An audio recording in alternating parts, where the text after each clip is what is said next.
Madam చెప్పండి, ఈరోజు నిన్న జరిగిన దాడులు మూగు దాడులు జరుగుతూ ఉన్నాయి. ఎందుకు ఆ ఫ్రస్ట్రేషన్లోకి వెళ్ళిపోయారు అనుకుంటున్నారు వైఎస్ఆర్సీపీ వాళ్ళు? ప్లస్ వాళ్ళ నాయకులు కూడా వచ్చి బేలగా మాట్లాడడం, అంతకుముందే 175 అన్నట్టు ఇప్పుడు 100 వస్తే గొప్ప అన్నట్టుగా వాళ్ళ ఛానల్, వాళ్ళ అనుకూల ఛానల్లో కానీ వాళ్ళ నాయకులు కానీ మాట్లాడుతుందని ఎలా చూస్తారు మీరు? నమస్తే అండి.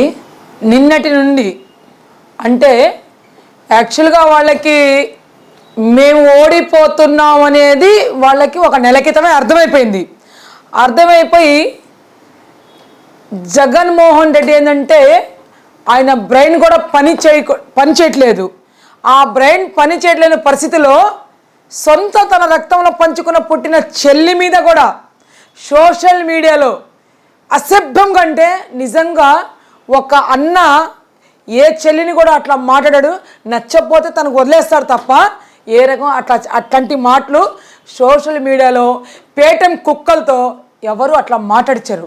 ఆ మాట్లాడించలేని మాటలతో చెల్లి కూడా మాట్లాడించారంటే ప్రజలంతా కూడా ఆయనకి బుద్ధి చెప్పారు. నిన్న ఏమని బుద్ధి చెప్పారు? సొంత చెల్లికే ఆ రకంగా మాట్లాడించిన అన్న ఈ ఆంధ్ర రాష్ట్రంలో ఉన్న అక్క 2,55,00,000 మంది అక్కా చెల్లెమ్మలకి ఏనేం చూస్తాడు? ఇట్లాంటి వాడికి మనం తరిమేసి కొట్టాలా అన్నట్టుగా నిన్న మహిళల్లో బాగా కసి పెరిగింది. నిన్నటి నుంచి పోలింగ్ బూతుల దగ్గర కూడా ఏ జిల్లాలో అయినా కూడా పోలింగ్ బూతులు అయినా కూడా కనీసం ఎండల్లో వాళ్ళు బయట ఎండల్లో ఉంటే కాలిపోతున్నా కూడా టెంట్లు కూడా వేయనీయకుండా చేశాడంటే ప్రజలకు అది అర్థమైపోయిన విషయమే. రెండోది, మంచినీళ్ళు సౌకర్యం కూడా లేకుండా చేశాడు. అంటే మంచినీళ్ళు తాగి వాళ్ళ నీడలో కూర్చుంటే ఎక్కువ జనాలు ఓటింగ్ వేస్తానికి వస్తారు ఏమో అనుకొని ఊహించుకున్నాడు.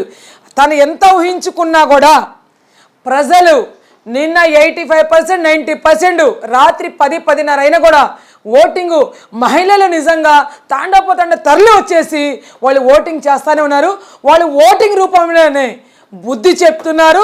బుద్ధి చెప్పేశారు కూడా. నిన్నటి నుంచి వాళ్ళకి మైండ్లు పని చేయక రాళ్ల దాడులు. నిన్న నిజంగా అండి ఈ దళితులు నిన్న మాచర్లలో ఒక టీడీపీ మహిళా కార్యకర్త మీద గొడ్డలతో నరికారండి. ఎంత నరికినా కూడా ఒకటే మాట్లాడింది, మీరు గొడ్డల పోట్లు వేసినా కూడా మా ప్రాణం పోయినా కూడా తెలుగుదేశం పార్టీ విజయం సాధిస్తున్నామని నేను ఆవిడ చెప్పటం.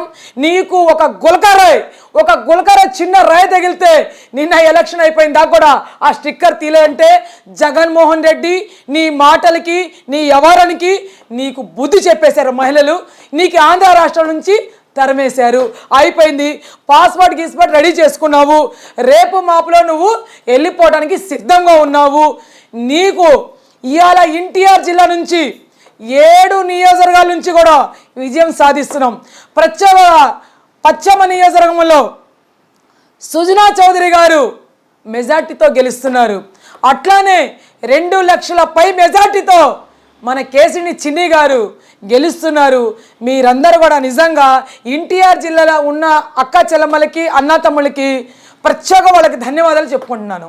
అలాగే ఇప్పుడే నేను వార్త, జగన్మోహన్ రెడ్డి విదేశాలకి సిబిఐ కోర్టు అనుమతి ఇచ్చిందని ఎలా చూస్తారు? విదేశాలకి వెళ్ళటానికి సిబిఐ కోర్టు అనుమతి ఇవ్వకపోయినా కూడా ముందు తల దక్కోవాలా. ఇక్కడ నుంచి వెళ్ళి 75 రూములు బెంగళూరులో కట్టించాడుగా కర్ణాటకలో, అక్కడికైనా వెళ్ళిపోవాలా. ఎందుకంటే ఎక్కడ ఒకసారి తల దక్కోపోతే వాడు తల బద్దలైపోయిద్దని అర్థం చేసుకున్నాడు. నిజంగా ఇవాళ కడపలో కూడా పులివెందలో కూడా ఓడిపోతున్నాడు జగన్మోహన్ రెడ్డి అంటే సిగ్గుచేటు. ఇవాళ చెల్లి మీద అవినాష్ రెడ్డి గొడ్డల పోటోడికి నుంచోబెట్టించాడు. ఆ గొడ్డల పోటోడు కూడా ఓడిపోతున్నాడు చెల్లి మీద అంటే సిగ్గుపోయి. ఇంకొక విషయం, తనకి ఎవ్వరు కూడా రాళ్లతో కొట్టే అవసరం లేదు. తన సొంతంగా తన 2 చేతులతో తనే ఆత్మహత్య చేసుకుంటాడని ప్రజలంతా గమనిస్తున్నారు.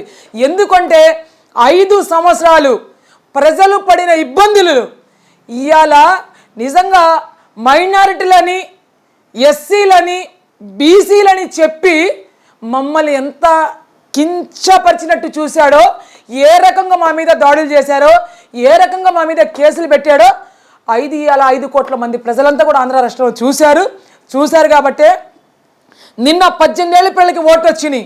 ఆ ఓటు రూపంతో నారా చంద్రబాబు నాయుడు గారు సీఎం కావాలని ఆ స్టూడెంట్తో సహా పిల్లలతో సహా అందరూ కూడా సైకిల్ గుర్తు మీద మేము ఓటేసామని బహిరంగంగా వచ్చి చెప్తున్నారంటే అది ఇలా చంద్రబాబు నాయుడు గారు కావాలి అని మహిళలంతా కోరుకున్నారు, ఇలా పిల్లలంతా కోరుకున్నారు, చదువుకున్న స్టూడెంట్స్ అంతా కోరుకున్నారు, ఉద్యోగస్తులంతా కూడా కోరుకున్నారు. ఇట్లాంటి సైకోని తరిమి కొట్టాలంటే కూటమి ఎన్డీఏ కూటమితో సహా ఇవాళ 165 సీట్లు ఎన్డీఏ కూటమి విజయం సాధిస్తుంది.